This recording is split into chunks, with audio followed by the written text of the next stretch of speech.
Of course, 2 weeks ago, we were in Swakopmund, exactly 2 weeks ago, in fact. I think the convention kicked off on a Tuesday. We're in Swakopmund for the 8th Broadcast and Digital Media Convention. Of course, a very important event on the SABA calendar. As President of SABA, just for the sake of our viewers who missed out on that particular occasion, how do you reflect on that convention?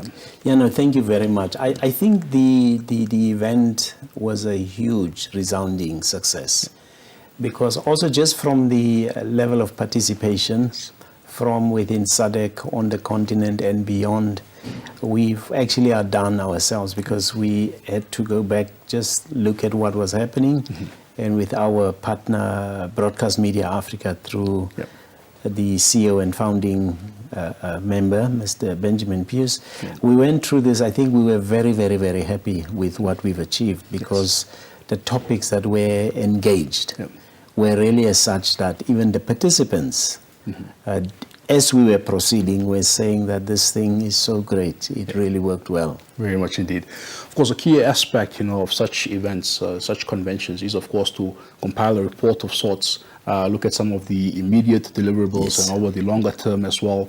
Talk to us about that aspect.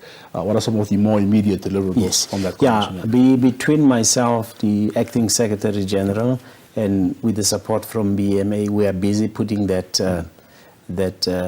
whole documentation together so that we can prioritize. But what I can tell you now, the immediate thing that we did after that, as you will recall, we had the Minister of Publicity and Information from Zimbabwe who was present. So on the sidelines, as you and Blanche and them would say, on the periphery of things, we also checked with him whether they would be willing to host us next year. And we already have a yes in that regard. So the ZBC will be taking care of the next convention that will be taking place at Zim. I heard names being thrown around, Victoria Falls. So already the team are also working on that, because it's quite a humongous task inputs that go into that. But for us, as from SABA, I think, speaking to the DGs and also just the participants and even the technical colleagues that came in, they found extremely value in terms of them having been there. Remember, we were looking at things like content, the distribution thereof, AI, which was the underlying theme of everything that we went through, and we shared experiences about what is working where, OTT, of course, and the nice thing is that we had a plethora of people being there. We had the big guys, we had the pay-as-you-view people on there as well, the public broadcasters. So it was quite an exciting pot made out of so many different expertise from inside Namibia as well. I can mention that we also had Professor Dr. Anicia Peters, as you know, she's quite a leading member on the continent and globally when we look at human interaction as to how technology is moving today. And it was also good for us, particularly from Namibia, to have insights into how these things are done as well. And as we speak now, I'm aware that many of our member entities have started engaging with technical partners about things that they would want to do. NBC as well. Of course, there's already 2-3 partners that, as a result of that we are talking to. And part of that... In what areas, pardon me? Well, we are now running into the elections, which is quite a big thing as well. So one of the entities that we were speaking to is a business that assisted, I think, was it now Sky TV or the BBC, I'm not too sure. With their own elections. With their own elections. And the technology that they deployed was as such that it made the aspect of the elections from a viewer's perspective to really be like you are there. So we're trying to see whether we'll get there, but of course these things are also money intense. Costly, so that's another discussion that we are having. And the chairperson of our board, Mr. Lazarus Jacobs, is busy driving that process. If I'm not too sure, I think he's busy dovetailing with our line minister. Fantastic. Just talking about the issue of funding, which was also high on the agenda, and you also passionately spoke about, the challenges that broadcasters face in that respect. Hearing, this common problem, from your fellow broadcasters, what did you take away from those conversations? Well, look, it's been a theme song for as long as I remember. I remember the bulk of the public broadcast and national broadcasters are all dependent on their shareholder. True. And 99% of them, the shareholding comes from their respective governments. Yes.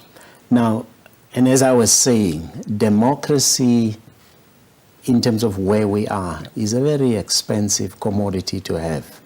Now, public broadcasting, if properly applied, plays a major role in actually cementing and embedding the values that are there. Absolutely. By virtue of the reach that we have. Yeah. So if from a resource perspective, that aspect is throttled somewhere, it naturally will have an impact on the things that we need to do. Yeah. So Namibia is not just the only one. We are all facing the same. Yeah. And we always say, and I always will say, that it does not help us looking at others, comparing us with what they do and we see the great things. Yes. And yet at home, we can't get there. And in the NBC's case, I'll most of speak later to that, we have managed to do some things with a little. I won't say something. I'll say you missed a word there. Some great things. Some great things, yeah. Yeah, but all in all, the aspect of funding is quite a serious thing. And I incidentally had a discussion with my DM, who was also present, my deputy minister, and together with the minister from Zim. And part of this discussion also gravitated towards that as well. So the awareness from governments and from our government in particular is there. We need to resource entities like the NBC properly because they are not really money making. Absolutely. 70% of our operational budget comes from government, and then 30% we generate on our own. But there are means through which we can actually up the element of us actually making more. Just touching on that 30%, I think it's a very significant number for a state broadcaster. Yeah, it's about 100 million. Exactly, and you've really, sort of pushed the NBC towards becoming more self-sustainable, more self-reliant, so to say. And there was an interesting comment, I can't remember from who exactly it was during the convention, but it was also leaning towards a state of mind. When you hear public broadcasters and you hear public funding, we think that that's how it should be, that's how the model should be of the entity.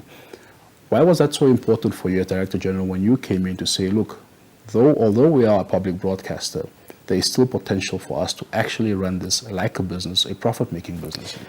Well, I think it's something that will resonate with any person who, from a leadership perspective, would see the potential. Because we could sit and say, we'll just make 60, 70 million. Yes. And get to understand that that is the norm. That is the norm, yeah. Question would always be, what if things don't work and your shareholder says, but we're going to give you less money? That potentially can be very disastrous. And we've seen it. Yeah. So I think what I've been able to do with the support of the board over the years, and of course the executive management, and with the support of everybody else, we've managed to steadily grow what we've been able to generate to over around 100 million and a little bit more. I think in 2016-17, we actually made over 115 million. So that already tells you that the possibilities are there. But there's a lot of mindset changing that has happened inside the organization. And then secondly, also outside NBC, within the country, we will still have entities that will have the view, because you're a publicly funded entity, that you must do everything for free. So we find it, and in fact, our problem can also be resolved yesterday. True. Just if our own public enterprises can just meaningfully start advertising on entities like ours.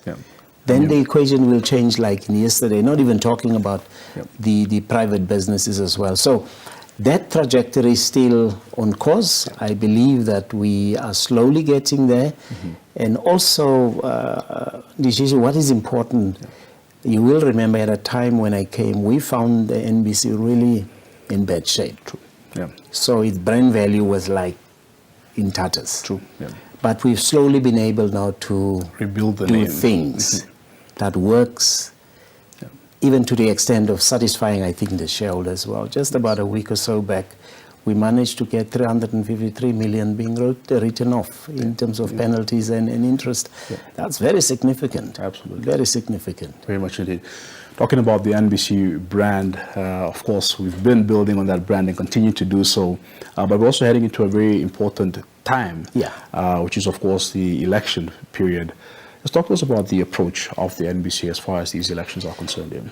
Look, the elections, from an NBC perspective, is a regulated business, because with the broadcast code that is overseen by CRAN, there are things that we will have to do within the framework of the law. If I'm not mistaken, that came into being somewhere 2018 or something. However, the good part for us is that already in 2014, we already had our own policy framework, which is not really different from what the regulator has put in place.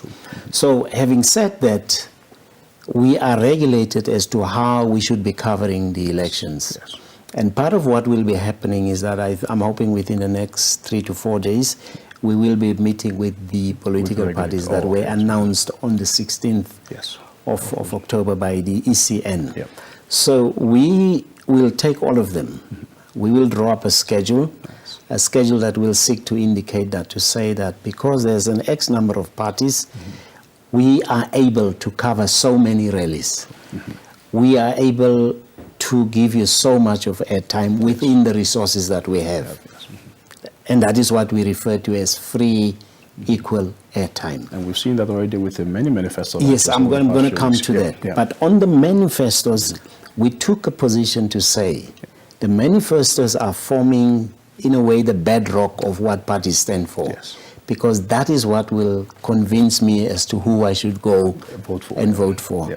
We decided those we will cover for all parties that are in the race. But for us now moving forward, this is what I just explained a short while back, that is what will permeate throughout.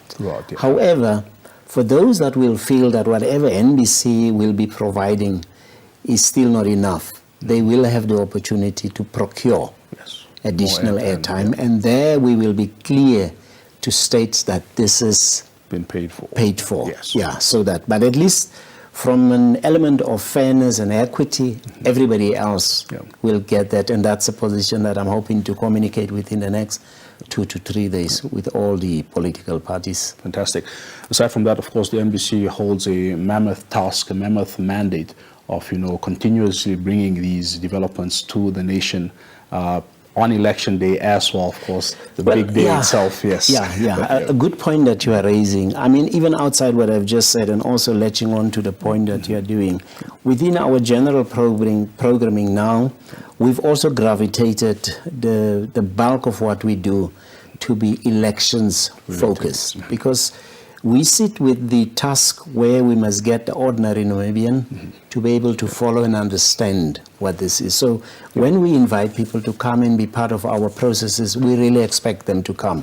Last night we had a situation where the guests that were invited for Talk of the Nation did not turn up. Now the problem is that for live programs, particularly TV of that nature, it does put us in a predicament. Luckily, we do have enough archive material that we can bring in. But with programs like Talk of the Nation and so on, extending to radio, it will always be great if these people can come so that we can dissect and look at this thing. Of course, there's the element of training that we are currently busy.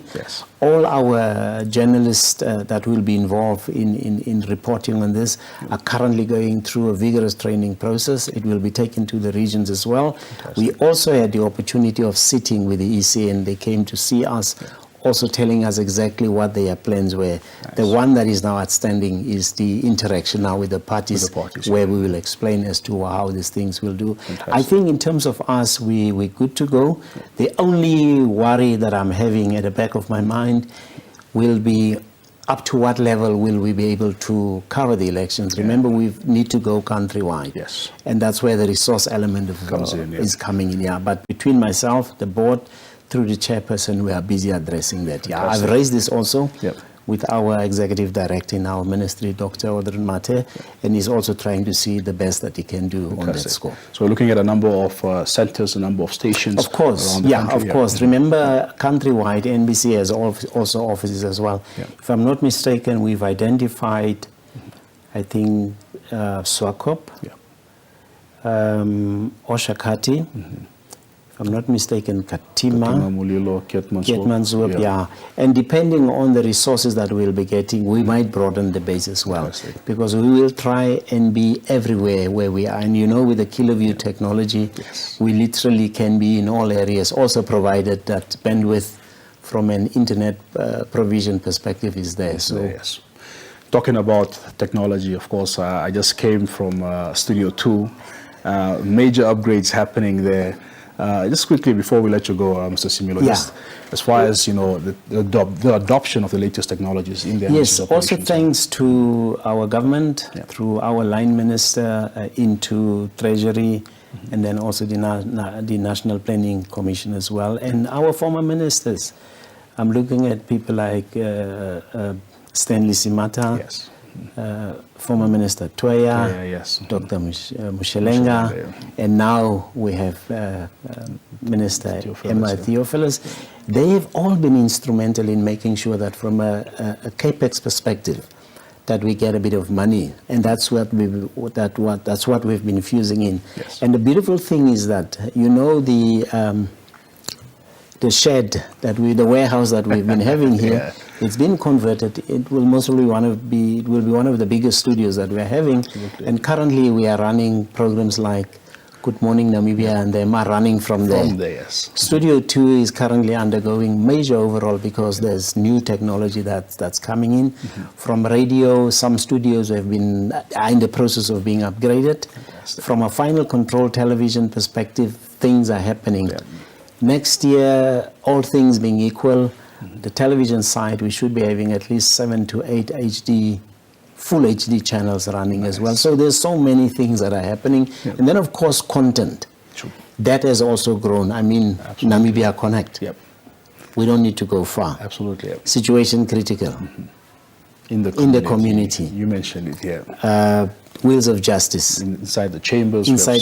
So there's so many, and still we've managed this with a little bit of critical strategic thinking, and then of course your inputs as a team as well, that has made us to be where we are. And then the NBC brand today, I think we're one of the best companies.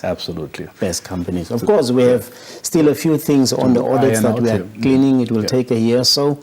But once we are out of that, everybody will want to come and be part of NBC. Absolutely. Mr. Similo, thank you for being with us. Of course, we'll continue to engage you as time progresses. I think there's still a number of things to unpack, updates from those meetings with the political parties, etc. But thank you for being with us this morning. Always a pleasure. All right. Thank you very much. There you have it. Stanley Similo, he is the Director General of the Namibia Broadcasting Corporation, also wears the other hat of President of the Southern Africa Broadcasters Association, of course, reflecting on that eighth broadcast and digital media convention that took place in Swakopmund recently. We're also providing an update as far as the operations of the NBC are concerned, saying that, of course, the NBC is ready for the 27th of November come the elections.